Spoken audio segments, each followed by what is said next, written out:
Do you want, and we can wait on this.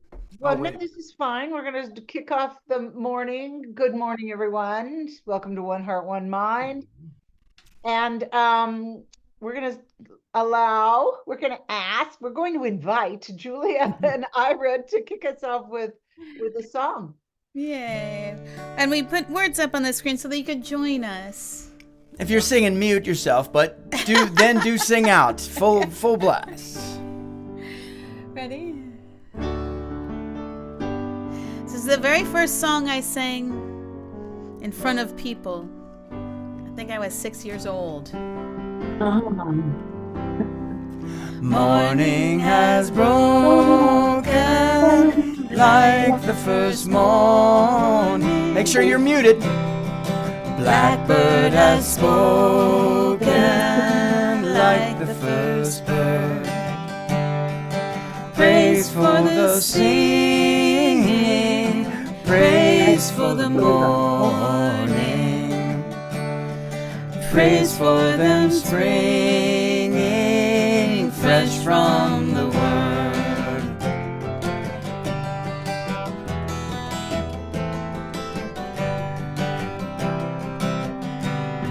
Sweet the rain's new fall, sunlit from heaven, like the first dew fall on the first grass. Praise for the sweetness of the wet garden, sprung in completeness where love has passed.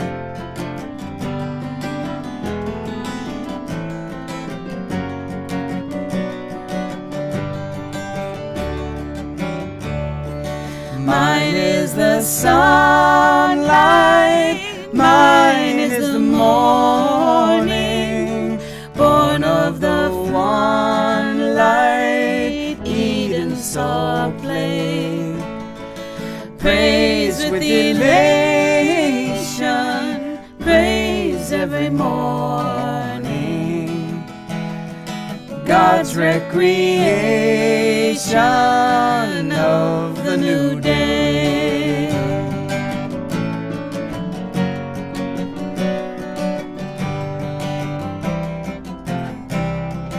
Morning has broken like the first morning. Blackbird has spoken like the first bird. Praise for the singing, praise for the morning, praise for them springing fresh from the word.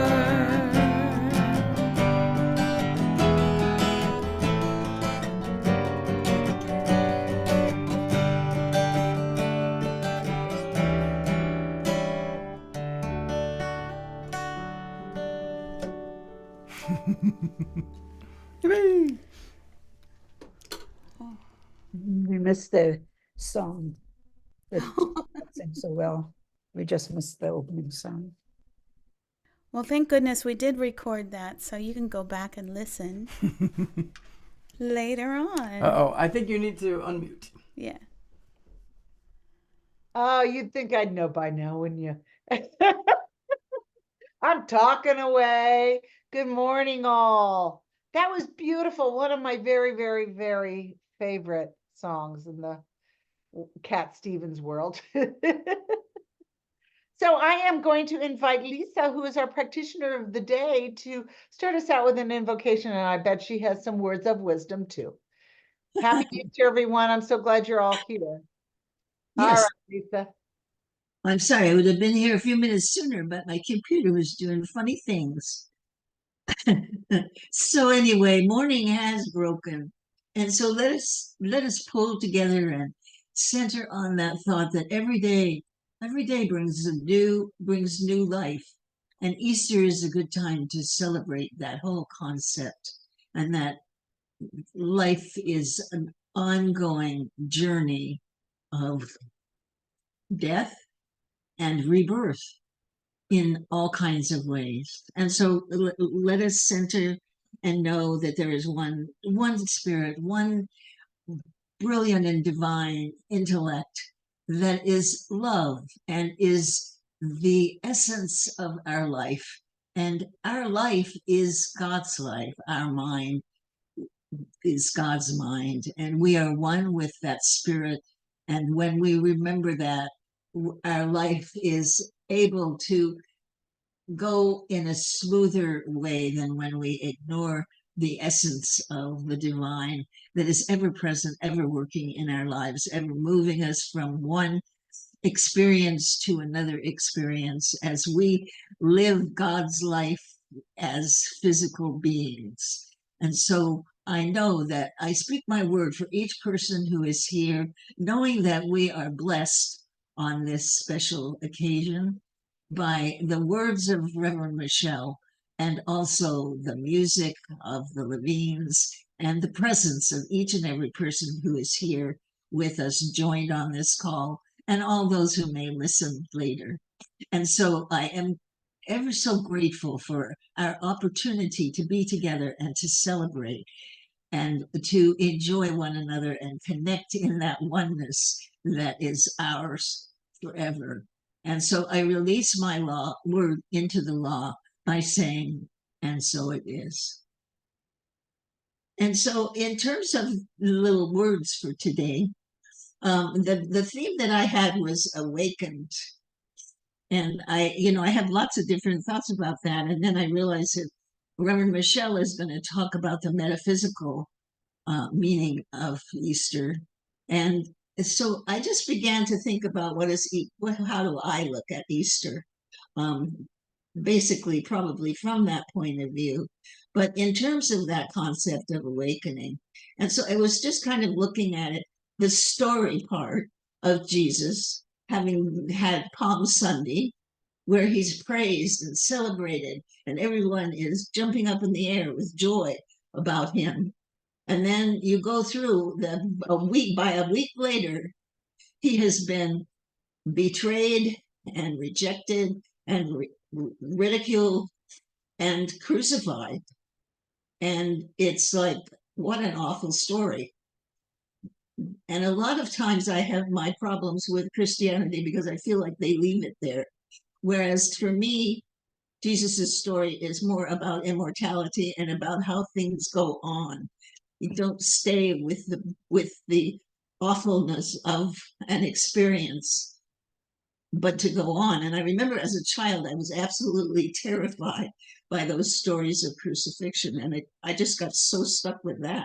It was kind of hard to hear anything else. It took me a while to get to a different place about the other things that were about the man called Jesus.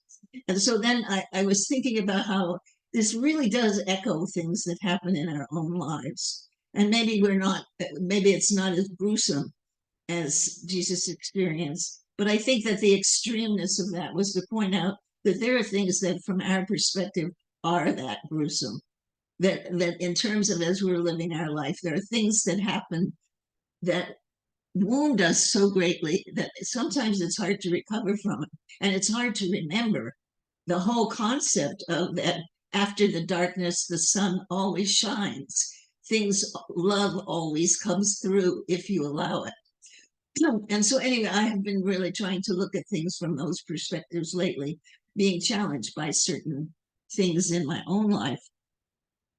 And so anyway, that's kind of, I feel like it's worthwhile to look at the story and the experience and of Easter, and then the fact that we celebrate it. That everybody celebrates it just about, whether you believe in Jesus or not. And in part because it got paired with the traditional nature religious concepts of spring and the bunnies and the flowers and that kind of thing. And so the other thing I began to think about was the value of from a new thought perspective, the value of looking at other people's celebrations, other religions' celebrations, in terms of what they could mean for us. It's like at Christmas times, Christmas time, I lit a menorah, and I worked with the concept of purification and the sense of the light. And I think that almost any religion has some sort of a celebration that is part of the unity of our life. That, in other words, it expresses something that is of value to all humanity. If you take sometimes you have to take the dogma out of it and look at it from a higher perspective. At any rate, that's what I'm kind of trying to do myself. And it's just a thought that I had at this special celebratory time. So that's about it for what I have to say, except for I would like to share with you something that I just find, I can only say awesome. Because on Good Friday, my very dearest friend Patrice's mother passed away. It's Easter time. And it's like Patrice is living in a Muslim country and her mother was Hindu. And so it's like that just is a whole part of my sense of examples of unity and sort of the truth of how things happen in life. And so that's all that I have to say. And thank you for listening to me. Thank you for that, Lisa. Those are beautiful words, beautiful sentiments all around. Thanks. And now we could say together March's affirmation. Child of good, you are born of eternal day. There is no evening of the soul, for it shall live forever. The thoughts of the tomorrows and yesterdays are swallowed up in the great realization of the perfect here and the complete now. Thank you, Ernest. Thank you, Ernest. Our wise Ernest. I like to think of him as Ernie. Ernie. It's very familial. I know. It's yeah. More personal. Oh, thank you, Lisa. Thank you so much. So should we listen to some more music? Yes. Sure. Sure. We have been working on a new album, and this is one of the songs from our upcoming album. And a nice affirmation that we have for each other every day.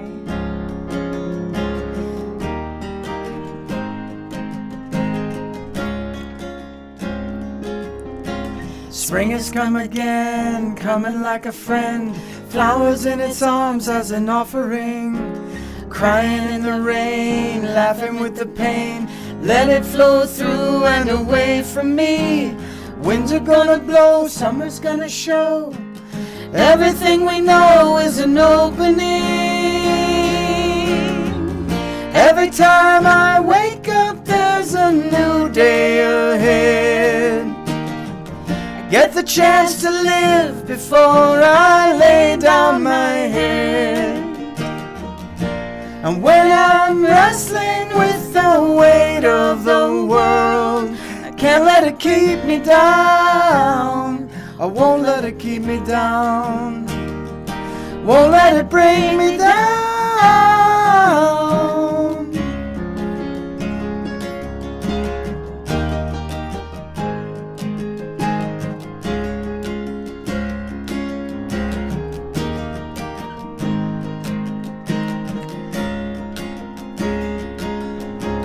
Colors in the air, changes everywhere.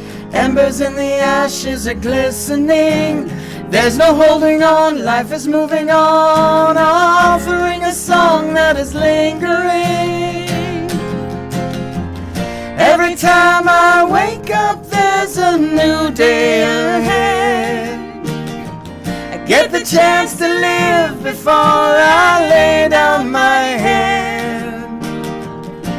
When I'm wrestling with the weight of the world, can't let it keep me down. I won't let it keep me down. Won't let it bring me down.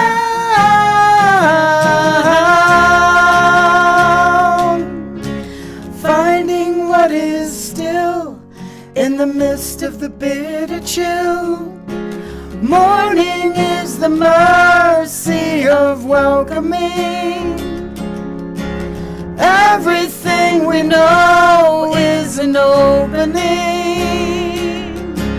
Everything we know is an opening.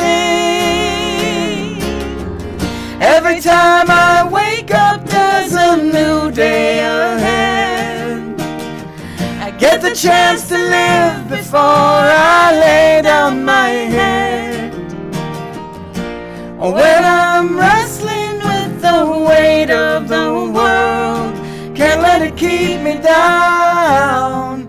Won't let it keep me down. I won't let it bring me down.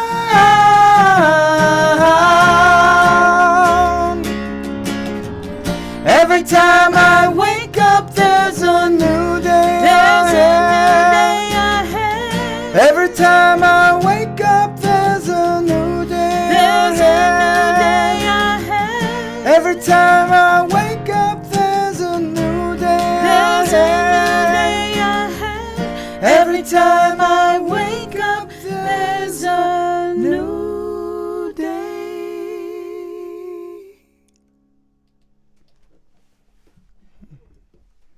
Oh, I just realized I was right in Woo! thinking. That was beautiful. Yeah, That's a thank brand you. new song, huh? Yeah. Lovely. Well, it's perfect for Easter, isn't it? No, we figured it was a Yeah, good time to very, pull it out. very good, and right in line what you were just saying, Lisa, in regard to moving forward every day is that new chance to move forward and look ahead. We had watched that young man, the 19-year-old ice skater. I don't know if you saw that routine of that the world champion recently, but he was saying he completed so many spins that he set a new record. And at 19 years old, the interviewer said, "So how did you do this? What is it?" And he said, I completed one spin, and then I thought, what's coming next? And I just let muscle memory take over. And I just thought, what an incredible metaphor and tool for at age 19 to have that understanding of don't worry about what just happened. Move forward. Let's keep thinking about what's coming up. So every day's a new day. Yeah, and our condolences to your friend, Yeah. Lisa, Yeah. for your friend And her mother. Yeah. Thank you. Thank you for that. Yeah. I didn't know about the skater, but what a wonderful metaphor for the continued expression of the divine, Absolutely. expanding and moving forward, and the way in which our practice becomes so embodied in us that we don't even have to think about it. It just continues to inflow. It becomes our state of being in the way that we live our lives. What beautiful. Wow. We are full of metaphors today. Let me give you some more. Oh my goodness. I'm going to put this on speaker view here. So, good morning. Good morning. Happy Easter. Welcome to One Heart, One Mind Center for Spiritual Living. And I always like to say, whether you're in real time or replay, we're just glad that you're connecting with us. And I really do trust that if you are connecting with us, that there is something here for you to uplift and to benefit your life. So today's Easter Sunday, as we've established, it's the holiest day in the Christian calendar, and millions of Christians are celebrating the resurrection of Jesus. And as Lisa said, much of the world, even the secular world, is celebrating this day of renewal and spring and rebirth. So there's a lot of collective consciousness behind this celebration today. So the Easter story says that after his crucifixion and 3 days in the tomb, Jesus rose from the dead. It's a great story and filled with metaphor, especially if we interpret it from a metaphysical perspective. And within our particular spiritual philosophy, the science of mind, which comes under the umbrella of the New Thought tradition, so that's included in there too, I have heard many differing opinions of whether or not we're actually Christian. The best explanation that I've heard is that yes, and more. Yes, we embrace the teachings of Jesus in Centers for Spiritual Living and in practicing the science of mind philosophy. And yet, there are quite a few differences about what we teach in our philosophy than traditional Christian traditions as well. Our founder, Ernest Holmes, in his what we've lovingly come to call the textbook in the Science of Mind book, he addresses much of Jesus's teaching.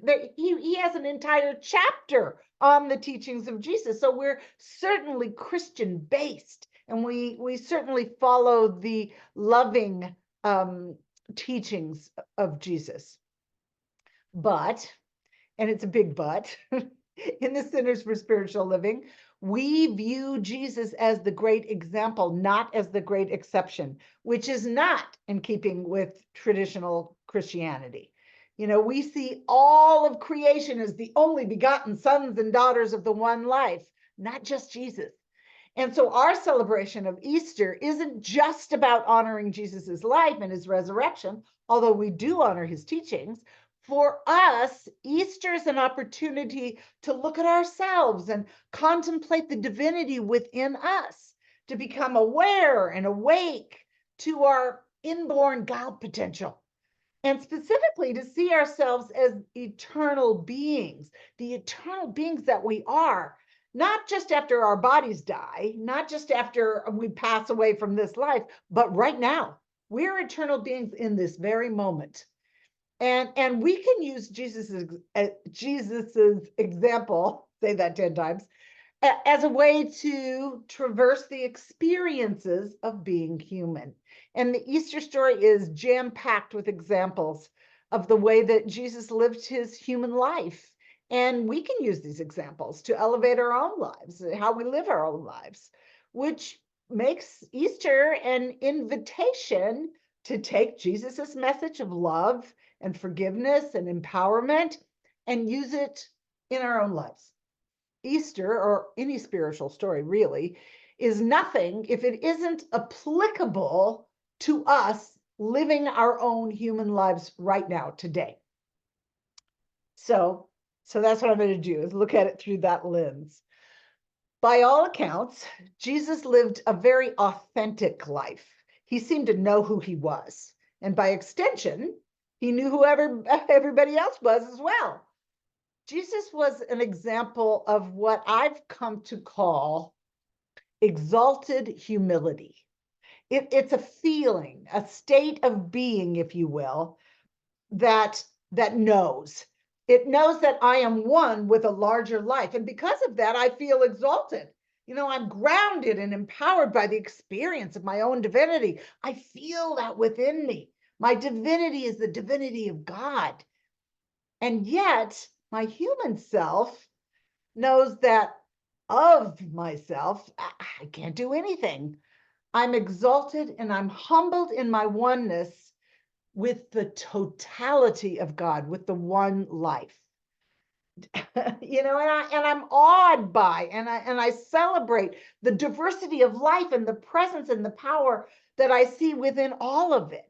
I celebrate everything in my oneness with this life. You know, I celebrate the life in the seed that becomes the rose. You know, I celebrate the life in the seeds that become the weeds in my garden. You know, I celebrate the seed that becomes the tomato. I celebrate the seeds that become uniquely Ira and Julia and Rob and Lisa and Sally and Yvonne. I celebrate all these seeds that grow into the potential that is inherent within them. The godness is revealed through them. And I celebrate the seeds in me. And I know that while we're all one with this life of God, there's a sacred diversity of life all around us. And I honor that the diversity of the one. What Holmes called it multiplicity from unity. I love that line.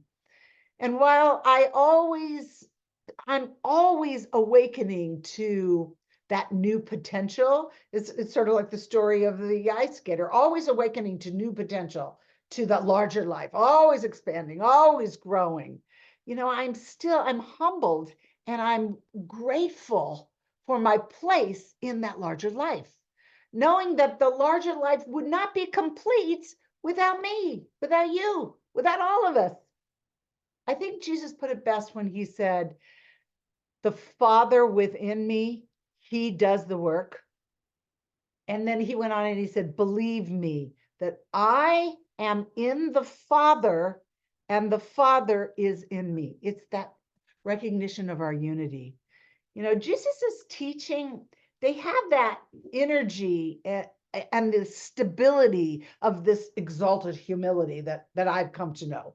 And we're empowered because of our oneness within this exalted humility. And Jesus's life, I think, really exemplifies this principle, this idea, standing on the awareness of this connectedness, and yet knowing that without the entirety of this one life, we really couldn't do anything. Our ego puts our ego self to rest. It calms it down, if you will. So I think that Jesus gave us an example of one of the ways in which Jesus is a perfect example for our own lives, is that he fully participated with everything that happens in his life. I was thinking about when Jesus was dying on the cross and he uttered the words, Father, forgive them, for they know not what they do. It was really in his forgiveness that he was allowed to be fully present in the experience. He didn't anesthetize himself from the pain. He didn't become the victim, because victimhood exemplifies separation and not unity. If you or someone else or some institution or some situation is to blame, then I don't have to take any responsibility for it. Then I must be okay. But that's separation, and I'm not empowered through that. And I also don't have to be fully present to what's happening if it's not my fault. But forgiveness, and especially the way in which Jesus practices it, forgiveness frees us to be present in the moment and to stand in that exalted humility in that larger life and to experience everything from that perspective. And when we allow the energy of everything to move through us, we grow, we expand, and we reveal the reality of the godness that's already within us through our humanness, through our humanity. So I think this is a big lesson of the Easter story, is to be fully present in what's going on right now, to be present. And there's a spiritual wisdom that's not only taught through Jesus in Christianity, but also in Buddhism, that says that there's a difference between pain and suffering. I've said this a lot lately because I've really been thinking about it. There's a difference between pain and suffering. Pain is a good thing in transformation, in change, in growth. It certainly does seem to always be a part of the process. So our task is to know how to be with the transformational process like Jesus was, skillfully, and to not try to avoid all the feelings that come with the change, with the growth. Because the part of you that feels the pain is the same part of you that knows the joy. Jesus seemed to know that through his experience, through this whole Holy Week, that there would be a great transformation, a great renewing of life. He seemed to know that there is no resurrection without a death, that new life comes only from letting go of the old, from the release of the old and being born into the new. I have this, I ran across this little blurb written from a woman named Judy Cantanto, and I forgot to bring in my printed out talk, so I'm going to have to put it up here on my screen so I can read it. I wanted to read this little blurb that she wrote in a book called Radical Amazement. I love that title, Radical Amazement. And she wrote these beautiful words that I really think kind of encapsulate this idea of death being a part of life, of death being woven into everything that we experience, we let go of, and we are born into. So anyway, let me put it up here so I can read it.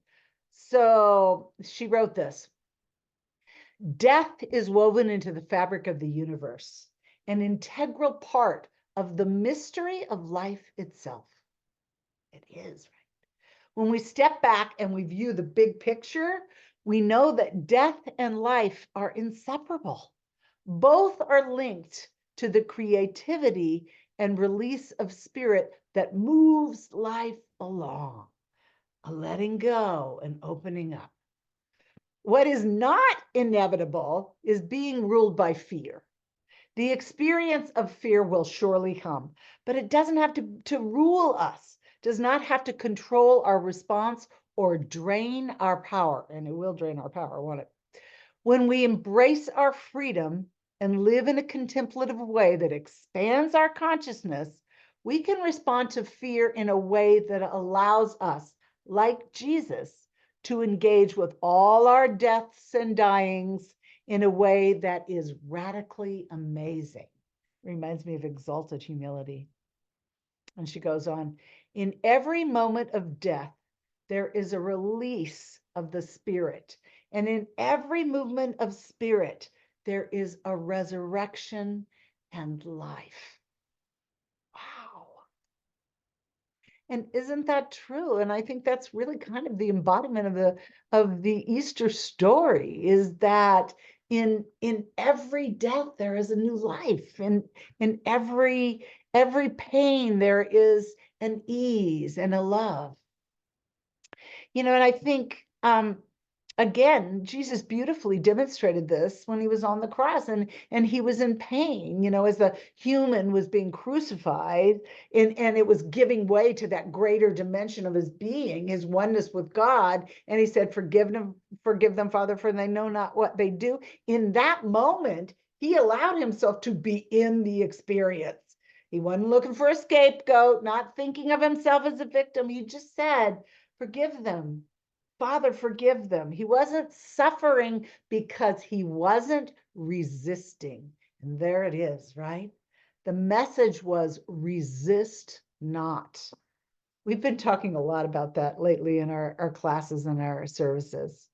So I think the empowering question that we can ask ourselves is, what are we resisting in our lives? What are we empowering or giving energy to by resisting? Because that's what happens. Whatever we're resisting and not feeling, we're actually giving it more energy, giving it power. Something painful happens and we say, gee, I sure could have done without that, or I wish I wasn't in this mess. We create suffering for ourselves by playing those resistance games in our head. But when there's an acceptance of what's taking place in front of us, we lost our job. Our spouse passes away. The relationship is over. We didn't win the prize. Then we crucify the old when we accept what's happening in the moment. Just as Jesus was being crucified there on the cross and his humanness was moving away, he was resurrected into that greater or larger life.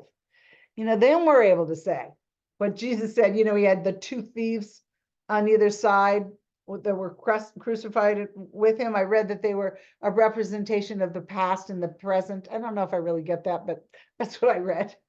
But he said, today thou shalt be with me in paradise.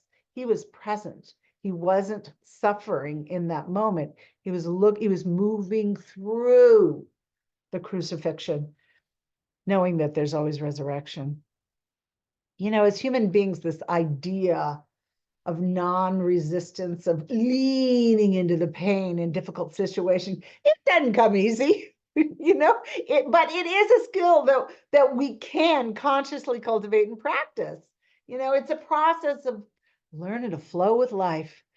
Something that we've talked a lot about in the recent months here at One Heart, One Mind. When we resist the flow of life, it only further breaks us and causes us suffering, there's a wonderful example of this in leaning into the pain. There's a martial art called Aikido. It's tripping over my tongue for some reason. And in this martial art, students are taught the art of falling. I love this. It's called Ukumi. It's Ukeme, I believe it is. And knowing how to fall allows the student not to get hurt and to quickly be able to get back up on their feet. And Ukumi is a Japanese word that means, and I love this, to receive the fall. The idea being that the way to move through a fall is to receive it. The principle isn't to break your fall, but to tuck and roll, to flow with it, or to receive the fall. Receiving the fall is the way to work directly with what's right in front of you, no matter how uncomfortable it is. What shows up. And when we work with that, with what's right in front of us, we engage with it. We participate with it fully, which is what I said of Jesus earlier, that he was present. He was participating with it. He wasn't avoiding it. He wasn't a victim. He was there. And then we allow that energy of the thing that's in front of us to move through us. I'm reminded of Robert Frost. He said in one of his poems, the only way out is through. That's true of all these aspects of life. The only way out is through, unless you want to keep repeating the pattern. And frankly, there are many things that I would rather not keep repeating. If we don't move through, it stays in us, and then it blocks the flow. So Ukumi, as a metaphor for our lives, teaches us that the way to get back on our feet, mentally and emotionally and every other way, is by releasing the energy of the fall, by softening its impact through receiving. We receive it, we participate it, no matter what the fall looks like. We don't hang on to what's happening. That's not the point at all. But we release its energy as best we can by meeting whatever we experience. And you do that openly and honestly. Yeah, this is not fun. This is not really where I want to be, but here I am. We're present with it. We don't avoid what happens and we don't resist it.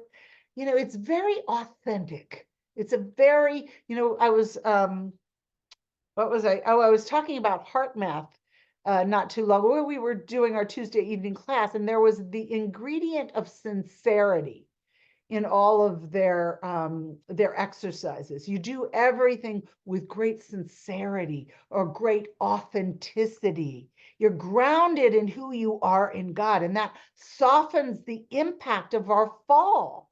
Our authenticity establishes in us in that larger life. We're part of all of creation. We're one with that exalted humility that is the larger life of God, of universal good, of all of it. And it changes the context of how we fall and how we rise again, how we're crucified and how we're resurrected daily in large ways and in small ways. We don't resist the fall. We receive it within our life with God, within God's grace. God's grace is just the activity of the divine in our life. Forgiveness really is the big teacher in the Easter story, and I can't help but look at the Easter story and think, surely if Jesus could forgive, so can I. And forgiveness is simply that shift of moving out of fear-based thinking into that larger life love thinking, into the perspective of love. It's sort of an inner acknowledgement of that exalted humility, that we're one with a presence that knows only love. And while our humanness kind of tries to protect us by deflecting the pain and deflecting the discomfort, and we do that in a lot of different ways, blame, judgment, avoidance, there is within each of us that which is grounded in infinite love and doesn't know anything else. And it's this place. It's from this place that we realize that when we forgive, We release ourselves from a prison that never really existed in the first place. You know, the act of forgiveness is kind of an awakening. There's that word that Lisa was talking about, awakening to our own God nature. And here's the place of our exalted humility. And here's the place where we're empowered to resurrect ourselves into something new that it opens us up. And I think the Easter metaphor shows us that the path to resurrection has pain and betrayal in it. It just does. But that we're empowered to transcend that pain and that betrayal, whatever form it happens to take. You know, we can bless the people, the situations, the circumstances that we think have done us wrong. Because, you know, these things teach us a deeper level of forgiving, you know, and a rising up, you know, resurrecting us to a new life. It moves us into a deeper place of love. When we ask ourselves who or what is inviting us into a deeper level of forgiveness, you know, oh, you know, what is it? Who is it? What am I believing that is false here? That's giving ourselves the opportunity to bless the person, bless the thing, bless the situation, because they aren't the issue. Then that's when we transcend the pain. And that's when we expand our lives. And that's when we're fully resurrected. It's a great story, right? The Easter story, the story of Jesus' resurrection, a lot of pain and a lot of, it's kind of like the hero's journey in a way, you know, and the Easter story really isn't about a prophet who lived 2,000 years ago. It's a story about your life, and it's a story about my life. Jesus was not the great exception. Jesus was the great example, which makes Easter an invitation for us to reflect on the divinity that's already within us, and how what we would like and how we would like to bring it to life, the new to life. Resurrection is about new beginnings, but there's no resurrection without death. I mean, think about it. Disease dies when it gives place, when it turns into health. Poverty dies when it gives way to abundance. Unhappiness dies when we give birth to joy and happiness. To die to one experience and being resurrected to a larger experience, that's spiritual growth, that's spiritual expansion and fulfillment. That's kind of life. And life has this irresistible urge. Ernest Holmes told us this over and over again. An irresistible urge to create, to expand. And we can follow that divine pattern by trading our old experiences and you know, letting them pass into death and to be born into a greater life. Ernest Holmes said this. Let me pull up this quote because like I said, I printed my talk and I left it in the other room. So the quote from Holmes says, "Resurrection is the death of the belief that we're separate from God." Whoa. Resurrection is the death of the belief that we're separate from God. God did not die. What happened was that man awoke to life. The awakening must be a part of man since God is already life. And that's what's within us. So while I have this up, I want to share a story from a book by Mark Nepo. I've been talking about it a couple of times today before this service. It's from Mark Nepo's, I think it's his newest book. It's called Falling Down and Getting Up. And he tells this wonderful story that really just fits right into what we're talking about today. It's the death and the resurrection story. So he wrote this. "More than 30 years ago, I almost died from a rare form of lymphoma. One of the great lessons from the strident passage," you can tell he's a poet, "is that whatever opens us, whether harsh or loving, is never as important as what is opened in us." Dang, that's good. Let's hear that again. Let's see, where is it? One of the great lessons from the strident passage is that whatever opens us, whether harsh or loving, is never as important as what is opened in us. In truth, we often rail against the unfairness or injustice of what has brutally opened us, which can be true and legitimate. Yes, more than anything, our journey forward depends on how we meet and inhabit what has been opened. Can you imagine the opening of that cracked egg, or let's say a cracked heart, and what is flowing out of it? What wants to be born through this crack in us? I think that's what he's talking about. So here's the bottom line of the Easter story. What's been opened by our crucifixion, whatever that looks like, and what has been resurrected in us. And I think we can assure ourselves that in the end, the entire process will awaken in us the truth of our being. Isn't that the beauty of what opens in us, is that we are divine? No matter what we've thought of ourselves, no matter what we've done in our lives, no matter what opinions we've held about ourselves or others have held about us, no matter how we think we've been crucified, we are God. We are divine. We're ageless. We're eternal. We're deathless. We are inherently perfect, even when we're having an imperfect experience. There is within us that knows just what to do, even when we're facing confusion and fear. There's something in us that can never be harmed, never be violated or endangered in any way.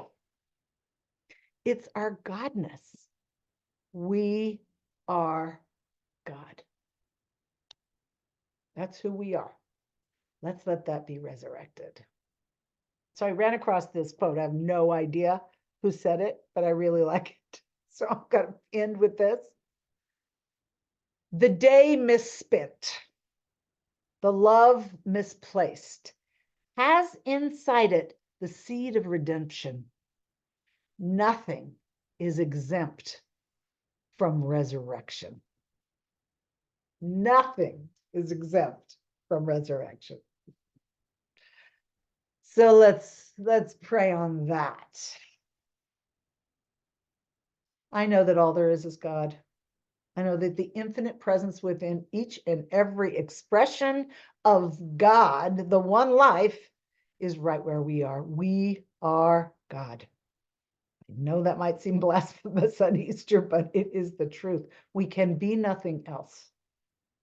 So I speak my word for and about each and every person that is on this call, each and every person that is on this planet or in the universe, that there is within us that opening, the death of the old and the birth of the new, the ever expanding and the ever creating a presence of love that is moving and expanding us into ways that we have not yet even known were possible, that are glorious.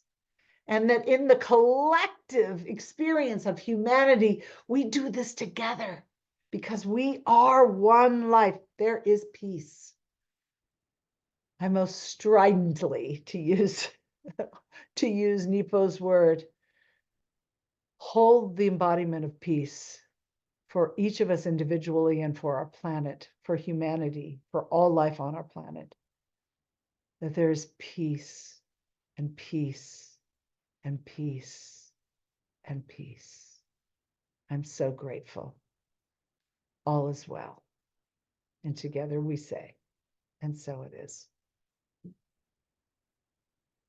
Happy Easter.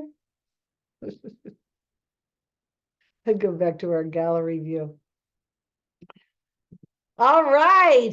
So there we have it. The Easter story. It's way different than the one I grew up with as a little girl. And for that, I am grateful. So let's see. I'm not, Rob, are you doing who's doing I don't even know.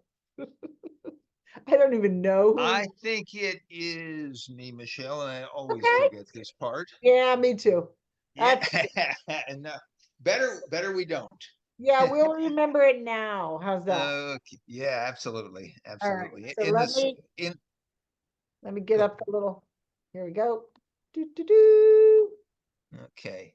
In the scheme of things, um, the money part is an important part, and so I'm glad we do ultimately remember to do this.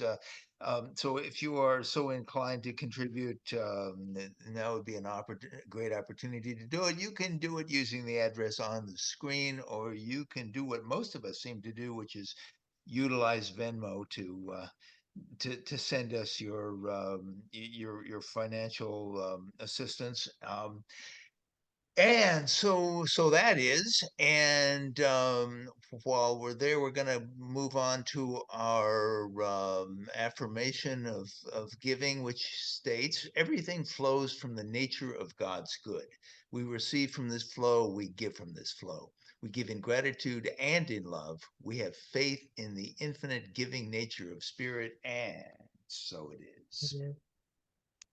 Thank you, Rob. We'll come back to you in a minute for the benediction, but in the meantime, let's see. I just want to say that we changed up the Monday evening prayer group just a little bit because we have some people that are having challenges. We all have challenges, large and small.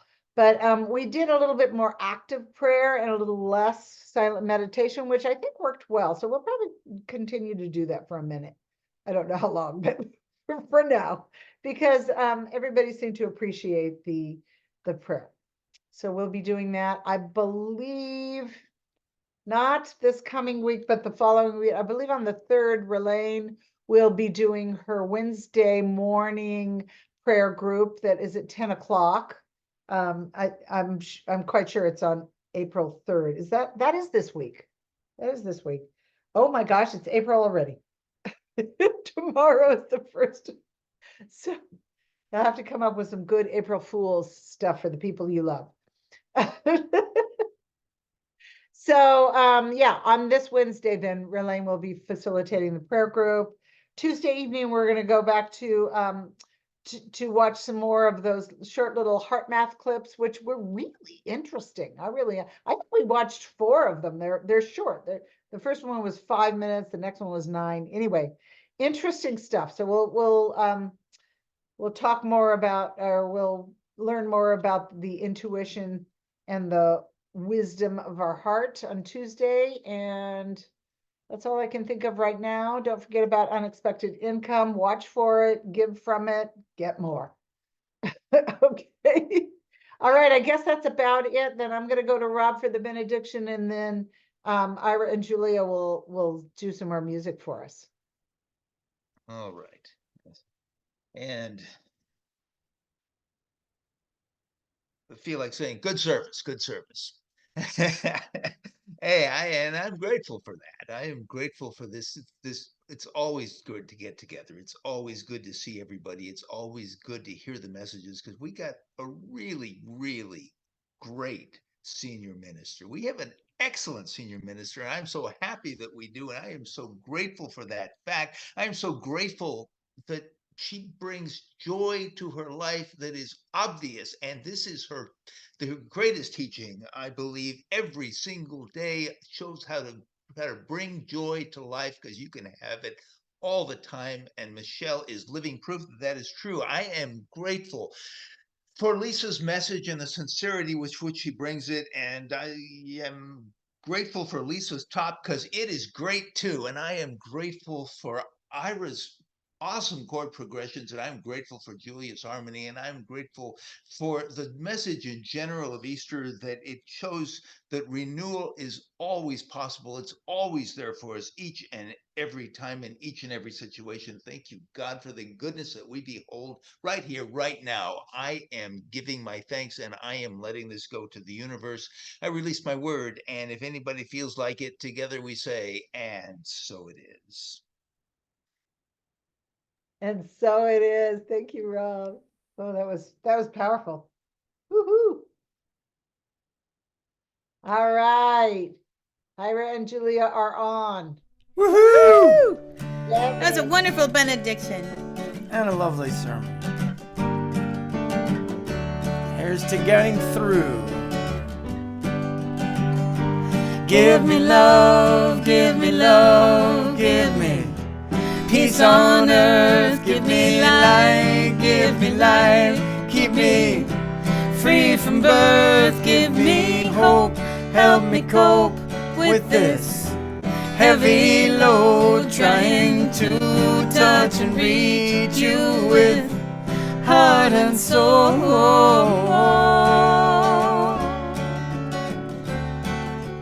My sweet Lord, please take hold of my hand so I can understand you. Won't you please, oh won't you give me love, give me love, give me peace on earth, give me light, give me life, keep me free from birth, give me hope, help me cope with this heavy load, trying to touch and reach you with heart and soul.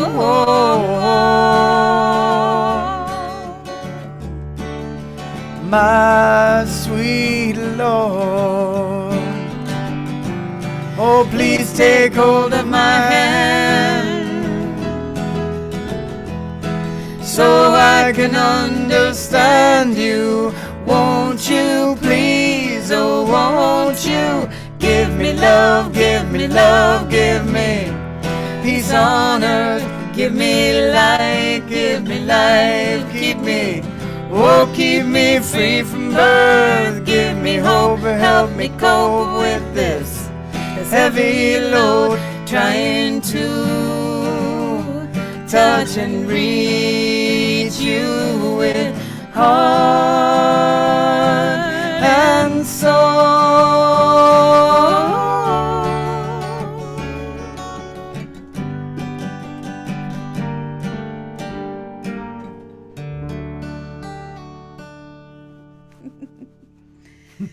Oh, Woo! That was beautiful. Perfect top off for the service. Excellent. So yay. I gotta ask, how long have you two been playing and singing together? Well, we met in 2000, and we really started singing together. First, I think Miss probably about even 2001, 2002. Yeah. And then we didn't really, odd years. start to become the Levins until at least, 2006. So a good solid 20. Yeah. Good solid 20.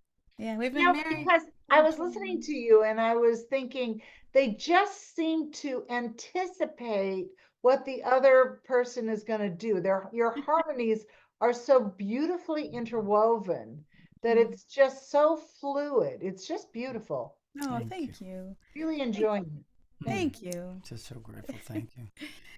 Yeah, it We- is. we're grateful, you we know. are. We think about that a lot. We It's do. just- We it's came how to fortunate this we are to get to have separate worked. singer-songwriters, and we had our own thing, our own paths, and married 21 years now. It would have been a very uncomfortable picture if we didn't have this flow that has happened. So we're grateful that we don't take it for granted. I will say that we do not take it for granted, and we're grateful for it every time we open our mouths. Sincerely. Well, we are blessed by it. So thank you for that. Thank you. Yeah, and it's definitely recognizable that you just have this fluidity together. It's beautiful. So I am going to stop our recording. Thank you for coming to One Heart, One Mind today. I'm going to stop the recording.